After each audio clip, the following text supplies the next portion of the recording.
E entja e 7 majit është dita e fundit kur certifikohen koalicionet për zgjedhjet e parakohshme të 7 qershorit.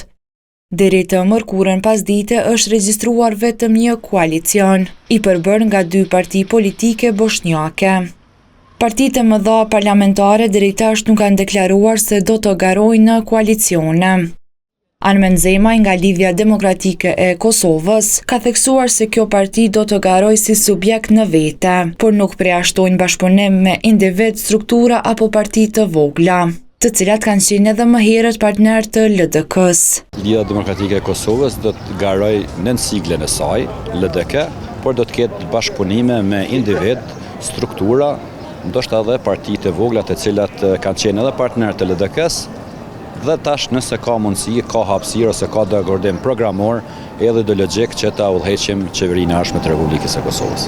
Zemaj thot se diskutim për koalicion ka pasur vetëm për ish-presidenten Vjosa Osmani, mirë po edhe ajo pritet të inkuadrohet në listën e LDK-s e ju në formë klasike koalicion. Është një vendim i kryesisë edhe i kryetarëve degë që ka një pranueshmëri për Vjosa Osmanin dhe ekipin e saj ose etnitetin e saj politik, tash çfarë ajo e sheh dhe çfarë do ta paraqes para LDK-s dhe Këshillit të Përgjithshëm.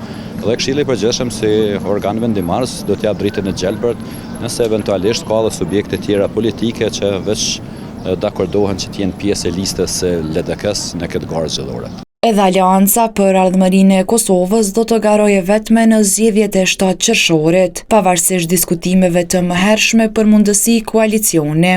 Për shembull me të shtatin ne i dorëzojmë listat, partitë kallëzojnë kush me ka nasht. Na shkojmë vetë. Po kjo nuk e rëndësishme. Në këto 2 ditë pritet të vendoset edhe fati i listës për familje, e cila në zgjedhjet e fundit ishte pjesë e listës së Partisë Demokratike. Na kemi pasur bashkëpunim të shkëlqyer me Partinë Demokratike në shtatën e kaluar, jem të diskutuar dhe këto të pyetje të vendosim mënyrën që do të marrim pjesë në zgjedhje. Lëvizja Vetëvendosje nuk ka kthyer përgjigje nëse pritet të dorëzojë në KQZ koalicionin parazgjedhor. Në zgjedhjet e 28 vjetorit ajo garoi në koalicion me partinë Guxo dhe Alternativën. Ndërkohë, televizioni ka tentuar të marrë një qëndrim edhe nga nisma socialdemokrate, por ky subjekt nuk ka kthyer përgjigje.